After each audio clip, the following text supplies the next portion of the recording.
Okay, we are live, but we must and we shall, nay, we will. Let it breathe just for a second, just to soak in that O2 and get all of our destinations connected. Welcome in, everybody. It's the Mile High Huddle podcast. I'm your host, Chad Jensen. With me is my co-host and fellow football priest. You know him, you love him, Zack Kelberman. Zack, first things first, the Broncos, they're unsurprisingly starting to get quite busy on the pre-draft trail, hosting multiple visits. But the one I wanted to pick your brain on first is bringing in Texas tight end Gunnar Helm. And what's really cool about that one is it doesn't count toward their top 30, right? Another limited, kind of like we explained to people when we were at the combine. You only had so many formal meetings that teams can hold at the combine. You only have so many top 30 visits. Anyway, doesn't count as a top 30 because he's a local. Gunnar Helm, your thoughts? This is a guy, speaking of the combine, that was pretty panned across the board because of the 40 he ran. But after the fact, it came out that he had a pretty badly swollen, sprained ankle, whatever it was, Chad. So I'll give him some grace there. His tape looks pretty good. Looks like someone that Sean Payton can mold as kind of a two-way player. Not a guy you consider in the first or second round, but a guy that you might file away for the middle rounds. And listen, they don't have that urgency anymore to, have to have a tight end at 20 or in the second round because you signed Evan Ingram. Having Helm learn under Ingram for a year or so wouldn't be the worst case scenario, in my opinion.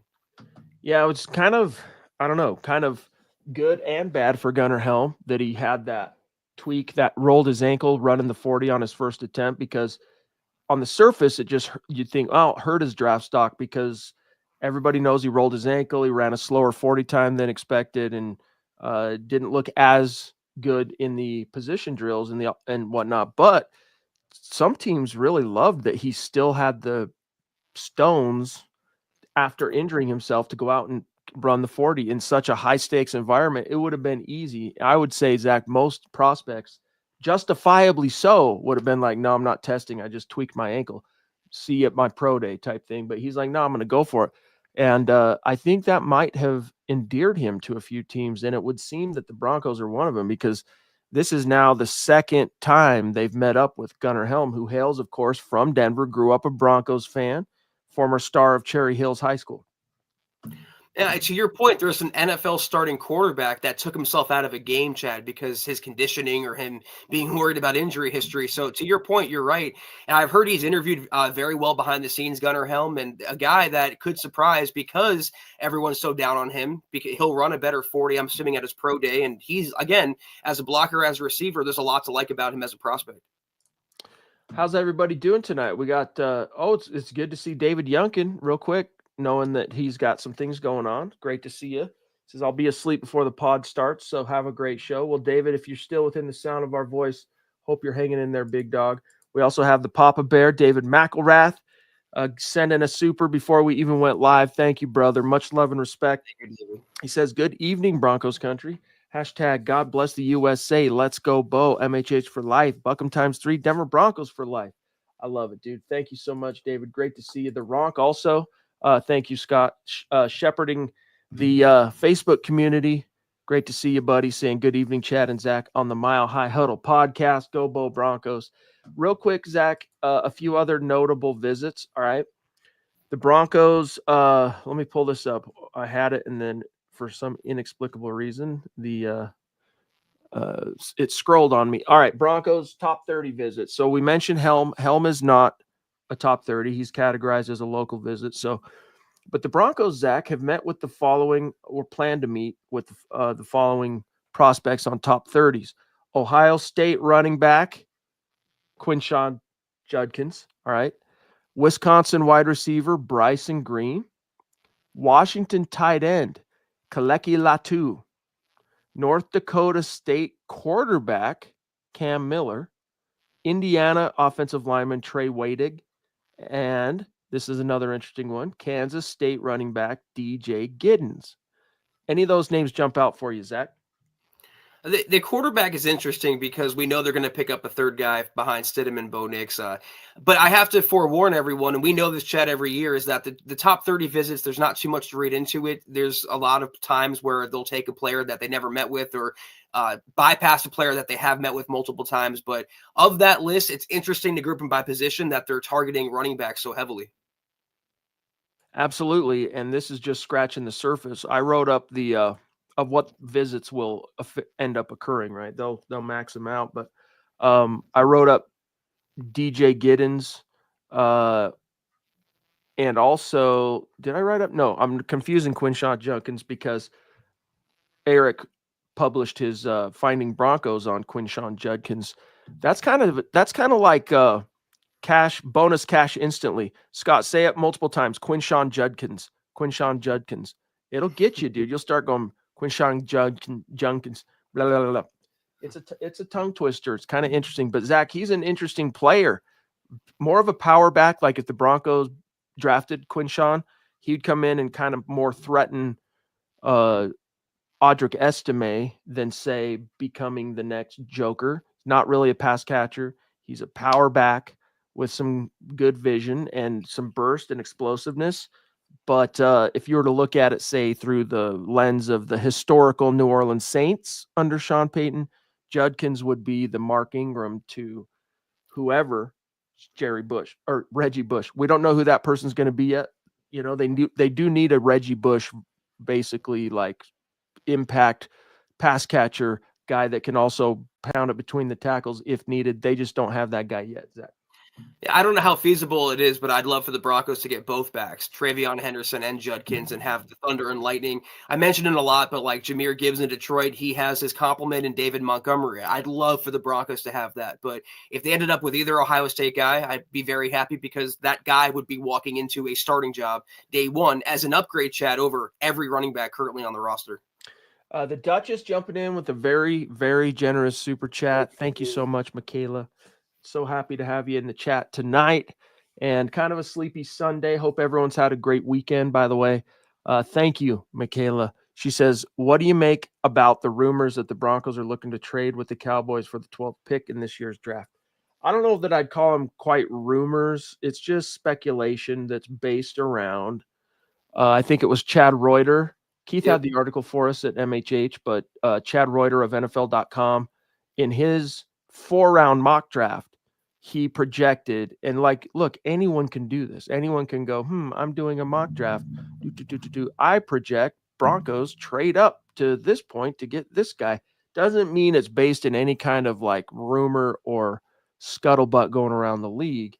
So for whatever it's worth, Michaela, I think that's probably where the new, where it's kind of come back to the surface again. But it's not, Zach, the first time we've heard about the Cowboys relative to the Broncos in this draft, because everyone's been afeared, to quote my buddy. He likes to say that, afeared that they're going to take Ashton Jeanty off the board. So it's been more about getting in front of the Cowboys. But all the mocks I've seen and the mocks I've participated in on the On SI publisher mocks, Zach, he's gone in the first 6 picks. What's weird about this one, Michaela, and thank you so much, as always, for your generosity, is that Reuter had the Broncos moving up to 12, not for Jeanty or someone else, but for Tyler Warren. And maybe if the Broncos didn't sign Evan Ingram, that move would be palatable, but it's not when you just invested money in that position. So that's what makes it more interesting, I should say. And I don't think it's going to happen, Michaela. I think there's more of a probability the Broncos move back than move up in the first round. And thank you again.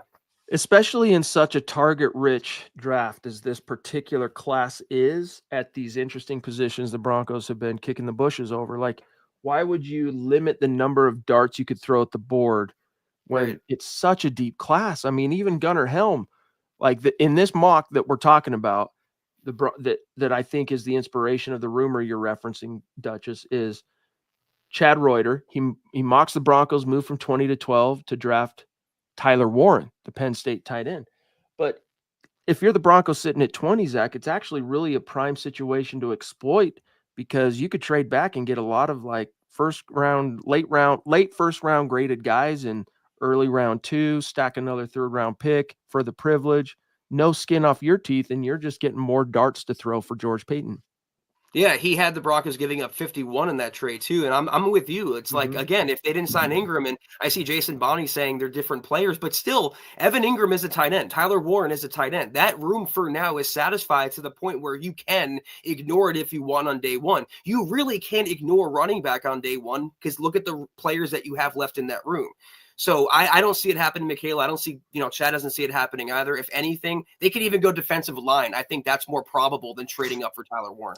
By the way, Scott making a point that Reuter had the Falcons taking the Alabama linebacker Jihad Campbell after just giving $8 million per year to Divine Diablo. So sometimes they're not really watching free agency. I don't know. This, to me, it was kind of a head scratcher type of mock, even though we covered it at MHH. Kind of a head scratcher, but I wouldn't read too much into that particular rumor, Michaela, for what it's worth. We have another OG, Edward Keating, jumping in. What's up, bud? Good to see you. Hope you're doing well. Hey guys, what's up? I'm back watching live. Awesome to have you back, buddy. We've kept the campfire roaring for you, so great to have you back. I'm going to grab one more, and then we got to handle something real quick. David Yunkin, here's the update. Just an update. I don't know what day it was, Monday or Tuesday. I woke up and couldn't stand that. Gummit, that is not good, buddy. That is not good, my friend. So is that what's precipitating your previous comment when you said things are going on? You might not be able to be around the pod too much. Was it based around that? Because wasn't it Thursday, Zach, that he let us know that? Wasn't it our last show, right?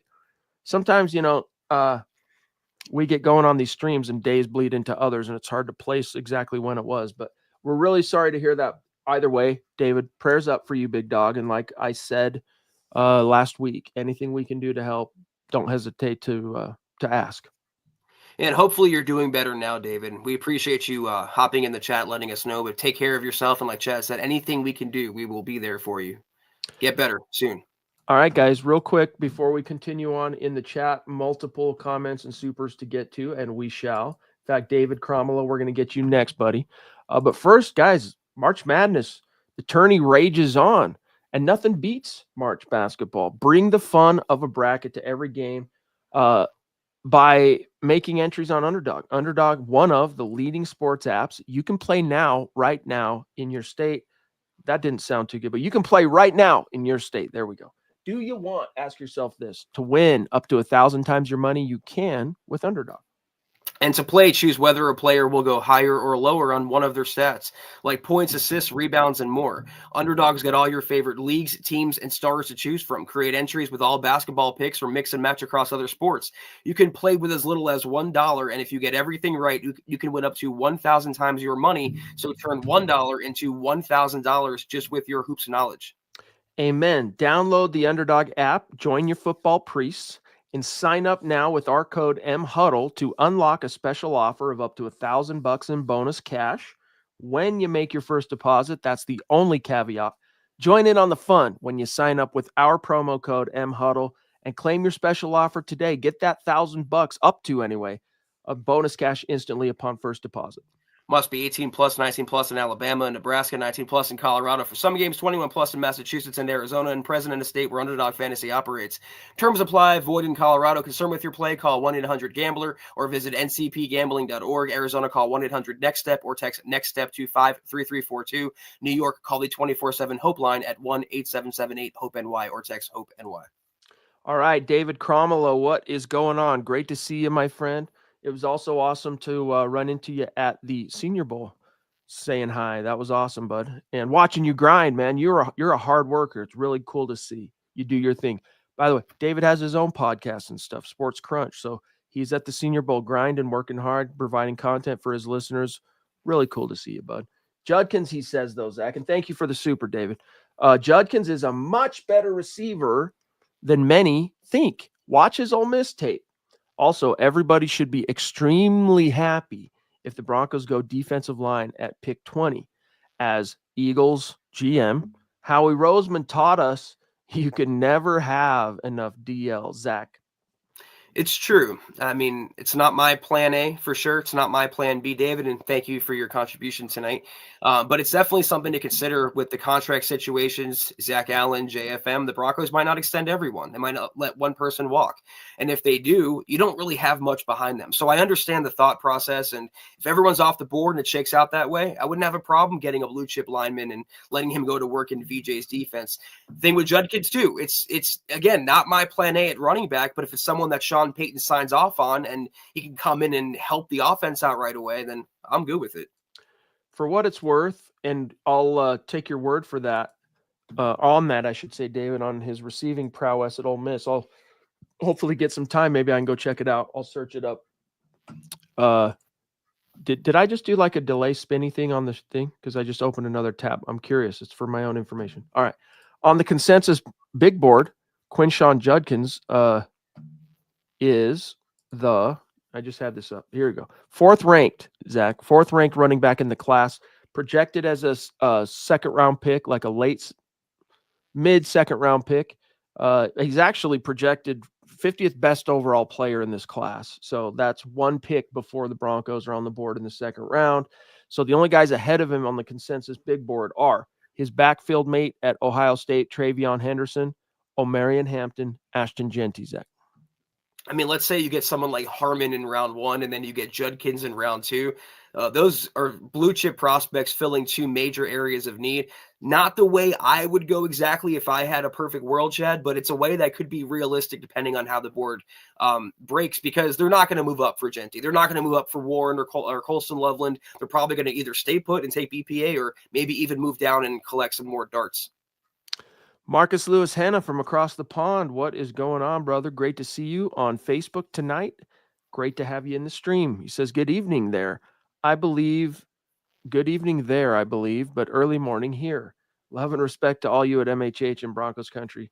Go Broncos. Thank you, Yeah, Marcus. so you're slightly in the future. You're definitely up at the wee hours right now in the UK. But yeah, thank you, buddy. It's great to see you, Marcus. Hope you're doing well. Eric Holt. Hey guys, is it true that Alvin Kamara requested a trade? If so, what would you give up to get him, Zach? Have you heard anything on this? I haven't heard him request a trade. I don't follow the Saints that closely. I don't know, though, that I would give up a premium pick for Kamara. I'm trying to see how old he is or what season he's going into. If it would load, he's 29. He's going to be 30 in July. I don't know how much treads left on those tires, Chad. His contract, I'm assuming, is not exactly cheap. It's such a running back deep class. I understand the Sean Payton connection, but how about going out and drafting your own Alvin Kamara and then having him on a cost-controlled contract and having more upside and more years in the NFL? That's the way I would go. Get your own Alvin Kamara in the draft, if possible. Interesting player, obviously a proven player relative to what he does, but he's turning 30 this summer, y'all. And if memory serves, I'm going to double check this. No 1,000-yard rushing seasons. Closest he's gotten was his fourth year in 2020, 932. But he's obviously an ideal, perfect fit for the kind of offense. I mean, obviously the Broncos, Zach, with Bo Nix and Sean Payton could make a lot of hay with an Alvin Kamara. But who's this class's Alvin Kamara? These are the more pressing questions I think the Broncos are asking themselves. And one of his fellow volunteers might be that guy, Dylan Sampson. He's a guy that keeps coming to the surface, Zach, relative to the Denver Broncos. So I had not heard that he requested a trade. They just made nice with him. Why would he all of a sudden request a trade? I mean, there were some big changes. Wasn't he one of the players, Zach, that advocated for Darren Rizzi to be the new head coach? Yeah. To stay on, from being interim to remaining the head coach. Then they bring in Kellen Moore. So there has been some shifts organizationally, but they just made nice with Kamara. I can't imagine that he's requesting a trade now. And one of his big cheerleaders is still running things there in Mickey Loomis, the GM. So I don't think that's really I don't think there's any there, Eric. How's that? Maybe he's thinking of Taysom Hill, who could be traded. I don't know if the Broncos would be interested, but there's Omarion Hampton. There's Caleb Johnson. Chad mentioned Dylan Sampson. There's so many enticing running backs in this draft class that why would you kick a premium pick more than likely for a 30-year-old? Pass on that. Yeah, I mean, just a few guys that could. Eric Flynn, good to see you, buddy, on Facebook. Appreciate the stars. A few guys that could ostensibly fill that, at least check some of the joker boxes, because he is a joker. Alvin Kamara is a bona fide dyed in the wool Sean Payton joker. Beyond Ashton Genty, Travion Zach, I think, is a strong candidate if he could really continue to polish his receiving skills.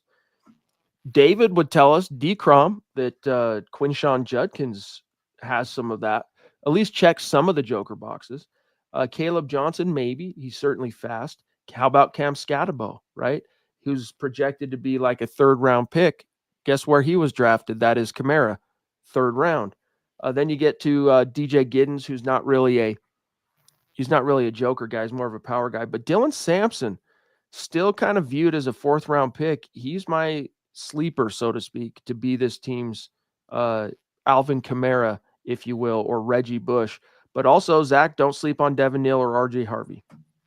There's so many. We're proving the same point. Yeah, there's so many running backs in this class. Draft 2, draft 3, draft as many as possible, but don't kick a pick for a declining running back in this day and age, as good as Kamara was. If I'm the Broncos, seeing what I've seen, and granted, I'm not spending every waking hour like their scouting department is, watching the film, going over the intel and data they pick up on the scouting trail. But if I'm going to double dib, Zach, and I'm taking 2 running backs in this class, I'm going to use one of my earlier picks, not necessarily my first round pick, but I'm going to use one of my earlier picks on the guy who could maybe be that joker, but maybe not. Like, I'd go in the 3rd round, I would try and draft and target Dylan Sampson. And then, like, in the 4th round, because I doubt he'll be there in the 6th, guess who I'm going to take? Jarquez Hunter from Auburn. And I'm not going to look those gift horses in the mouth, and I'm going to go on to reap the rewards. Both those guys are future NFL studs. You cannot have too many weapons for Bo Nix. It's as simple as that. And that same lesson should apply to running back, as tight end, as defensive line, and a few other positions in this draft, Chad. It's deep in certain areas, and the Broncos, with their picks, have to take advantage as much as possible. Let me see here. Ed says, I've been busy working with working kids in my podcast. Good for you, though. I understand, buddy. Great to have you back. Phil down in Tucson, one of our hashtag state of being members of this community, saying, good evening, Chad, Zach, and Deacon Scott. If you got Henderson, Judkins, Hampton, and Sampson available in a vacuum, Zach, who are you taking? Buckham, MHH for life, Broncos for life. Thank you, brother. This one is tough because it exempts one of my emotional favorites of this class, but I'm taking Henderson out of that group, even though Hampton's higher in most cases, higher ranked than Henderson. I'm taking Henderson.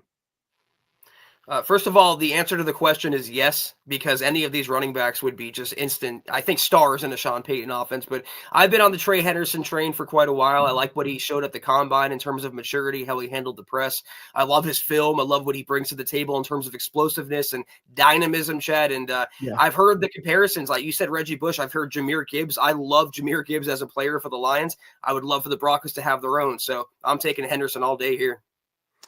Yes, indeed. But that's a very good question. Thank you, brother. The Dutch is jumping in again. Thank you so much, McCann. With a generous super. She says, thank you for clarifying my question. Don't want them to trade up and mortgage the future draft. So many toys this year. Exactly. That's, look, it's one of those things where if the Broncos, Zach, were to actually mortgage some, in this mock draft that we were talking about from Reuter, they gave up the 51st overall pick. So they gave up their 2nd round pick and a future 5th, if I recall, to move up to 12 with Dallas and take Tyler Warren. Can't say Ty Warren because Ty Warren was Ty Warren. So you got to say Tyler Warren. And that's me talking to myself here, by the way. But I'm digressing. So if you traded that haul to go up and get Tyler Warren, at first you're kind of go, really? You're going to trade all that to get Tyler? But if he goes on to be like the next Travis Kelce, you're not really worried too much about what you gave up. And remember, and this is not me advocating for a trade up. I'm just balancing the conversation.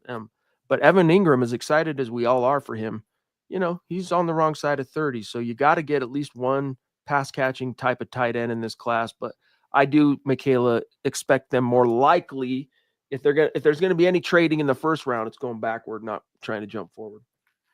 Yeah, usually tight ends for quite a while took so long to acclimate to the NFL, and then here comes Brock Bowers, totally destroys records left and right, and every team's looking around and saying, I want my own Brock Bowers. So I get it. The Broncos need offensive weapons.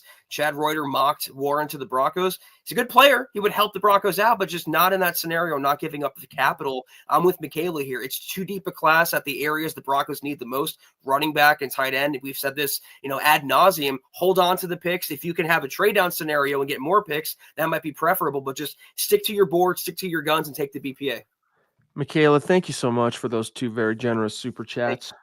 Seriously, thank you. Max Rio up there, north of the 49th parallel, proving Broncos country is not a geographic location. It is a state of being. Thank you, Max. Evening, gents, he says. Will you have a live draft stream with all the MHH crew? Hashtag MHH for life. Hashtag take the West. Go Broncos. That's the plan, brother. That is, of course, one of the traditions here at MHH is live streaming the each round of the draft. And guys like Eric and Nick and Carl and Lance and they do some long hours, Zach, on that microphone. We'll pop in the first night, first round, Zach and I, because it's our night. It's a Thursday night, so it's an MHH pod night. And that's really the only reason we're there. It's because it's our night. We're kind of like, yeah, we'll be there at least, it's the first round anyway. But there will be some streams. So, yeah, look forward to that for sure, Max. David's over here clarifying. He says, Judkins is a better receiver than many think, but he's not a joker. Jokers are more rare than common. Right. Well, we can get into inferring what some of the joker traits are based on the jokers we've seen in Sean Payton's scheme, which are, again, the Reggie Bushes, the Alvin Kamara's, the at the tight end level, the Jimmy Grahams and whatnot. But he really kind of boiled it down to very simple. A joker is a tight end or running back, pass catchers, though, who can work the middle of the field. And so if it's obviously, David, there's a little bit more to it. He's just simplifying it when he's speaking in the press. But how would you define a joker? I'm curious, David. But Zach, that's his thoughts, clarifying the Judkins thing. Yeah, that's what I was going to say. I mean, from the horse's mouth, Sean Payton said it's an elite pass catcher. Whether it's a receiver, a running back, or tight end, that's what he wants in his joker, someone that can catch the ball and be reliable over different parts of the field. So that's Judkins, and Sean Payton determines Judkins can be that guy, and I support it. So be it. Indeed. Thank you again for the super chat, David. Taylor Christensen jumping in. What's up, big dog? He says, and thank you for the super. He says, hi, fellas. So with Ingram, are we not drafting a tight end round 1? Not necessarily, no. Like I said, Ingram's a short-term rental, even in the best case. Like, let's say everything, Zach, goes according to plan. They keep him healthy. He manages to go on and be a very nice piece to the puzzle for Bo Nix. He's old. He's already on the wrong side of 30. So you got to hedge. You got to start planning for his obsolescence and eventual departure right now. And so that means, yeah, tight end's still on the table. And especially if, the one caveat here is in the case of Colston Loveland, Zach, the Michigan tight end, that shoulder, even though he's given teams assurances that he'll be ready to go by training camp, that's going to affect his stock on some level. It has to on some level.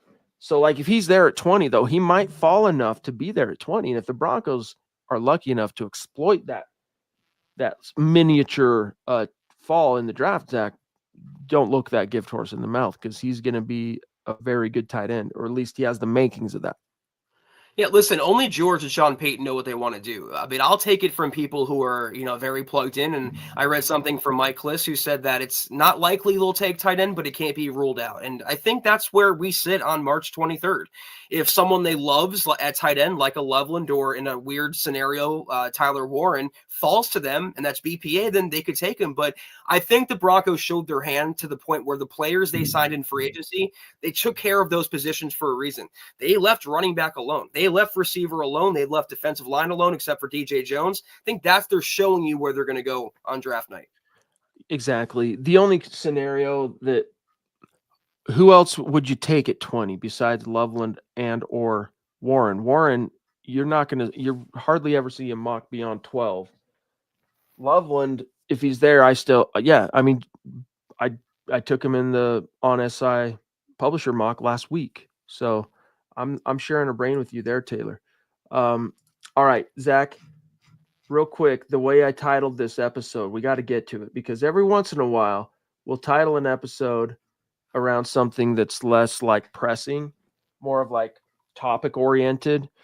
And then we'll get so like consumed with what the chat's saying that we actually never get to the main topic that we title an episode around.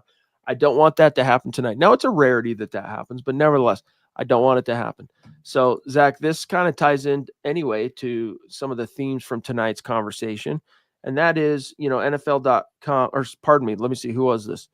Yeah, okay. So, NFL.com power rankings had the Broncos post free agency, Zach, moving up one spot from I think it was 11 to 12, or pardon me, from 12 to 11.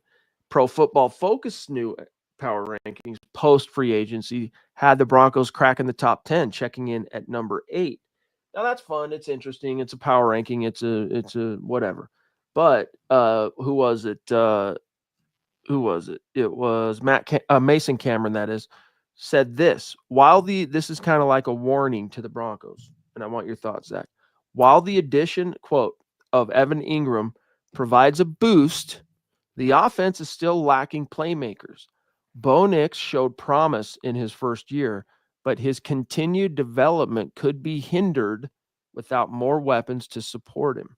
Close quote. So this is, hey, Zach, Broncos, props for your free agent additions, bringing in Hufanga, bringing in Greenlaw, bringing back DJ Jones, bringing back Sternad. Good for you. But do not you neglect the offensive side of the ball when the draft rolls around. I mean, he's not exactly reinventing the wheel with this take either. A young rookie quarterback needs weapons or else he might falter. News at 11. This is, again, low-hanging fruit, Chad. We've heard it over and over and over about Bo Nix. It's not even worth getting into, really, at least from my point of view. But this is the same network, outlet, whatever, that had PS2 ranked last season, like number 40 overall in the rankings. They slighted Zach Allen a bunch if you followed that on social media. So, again, they're entitled to their opinion, but that's really what it boils down to. It's one person's, I think, misguided opinion. All right. Thank you for that. Keith Brugman. Hey, Broncos country. Chad, Zach, if you were to add a free agent, who would it be? Zach, is there someone out there that you feel like could still fit here that's available for the Broncos? I think so. They've ignored wide receiver except for Trent Sherfield, who's more of a special teamer. Last I checked, he's still on the board, but I like Elijah Moore, the wide receiver. He can play inside, outside. I mentioned this on Thursday's pod, I think, Chad, but he's a little bit like a Mims. You can move him around the formation. He's still only 25. He has some good tape in Cleveland despite horrible quarterbacking on a cheap one-year contract or so. I could see him being a little bit of a weapon as Sean Payton offense. Yeah, my biggest thing is I would prefer in a perfect world, because I think it gives them, again, like even more freedom in the draft, that they bring in a veteran running back. And I think J.K. Dobbins would be a good, smart move, but that hasn't happened up to this point.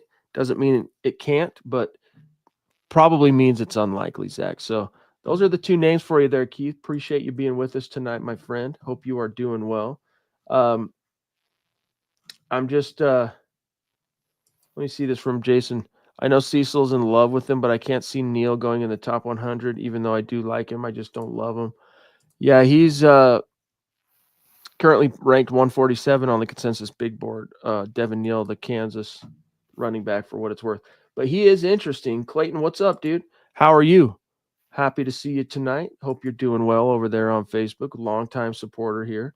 Appreciate you. And guys, tonight we're going to probably keep it a little bit tight because this was a very sleepy weekend. I guess there was one piece of news, Zach, but again, not all that interesting. The Broncos finally filled the inside linebacker vacancy on the coaching staff that had been created by firing Greg Minuski by hiring former Auburn, and amongst other former college teams, but most recently, Washington State defensive coordinator, uh, Jeff Schmedding. What was your reaction to the move, Zach? Happened over the weekend. Yeah, I can't say I know a lot about him, his coaching career and his background, but I feel like anytime you're getting a former DC as a positional coach, it's a pretty good get, and can't be any worse than Minuski was. I know he was a veteran of the NFL for many years, but the inside linebackers last season, Chad. I know there's Cody Barton fans on the listening on the pod right now, but Sternad was terrible, mostly in coverage. Barton, Singleton had his warts as well before he got injured. Hopefully, with the addition of Dre Greenlaw, and now Schmedding, that unit steps up in 2025. Exactly. You get names like Schmedding. How are you not supposed to conflate pronunciations on this podcast? You got to say Schmedding once in a while. You're going to say Gray Greenlaw. It's going to happen, dude. Schmedding. It reminds me of what was the name of the teacher in School of Rock that Jack Black, his roommate, that he's having to impersonate? It's something like that. It's so similar. Schmidt. Remember, he starts writing it out on the chalkboard, and then he can't even spell it, so he erases it and just goes Mr. S. Something like that. Anyway, Max, jumping in again. Thank you, pal. Draft 2 running backs, and this offense will be deadly.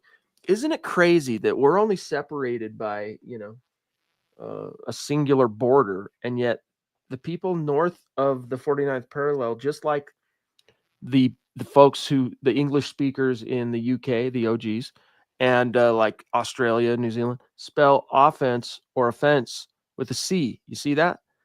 That's not that's common. That's how they spell it in Canada. But we Americans, we do things that are like why can't it be uniform? We all spell the same words the same way. Nah, we do different weird things. But anyway, Zach, your thoughts for draft 2 running backs, and this offense will be deadly. It's true. Just because of what the Broncos trotted out last season with the undrafted free agents, the middle round picks, the washed, unfortunately, Javonte Williams. I'm of the mind it's so deep, Chad. Why not grab 2? Why just limit yourself to 1? The more players you have at that position in the backfield, the more chance you have to have a more well-balanced offense. And that's the one thing that was missing. It's great that Bo Nix did what he did. It's great that he led the Broncos to the playoffs, but it's not sustainable winning in the NFL as a young quarterback with literally no running game. So yeah, grab 2, grab 3. Exactly. You took a lot of steps forward, but you're still running backs a significant vulnerability. Like if Bo Nix cannot, sometimes you're going to play a team like a Fangio or someone that's just they're on point defensively, and if you can't run the ball and loosen up coverage that way and consume clock, you're doomed.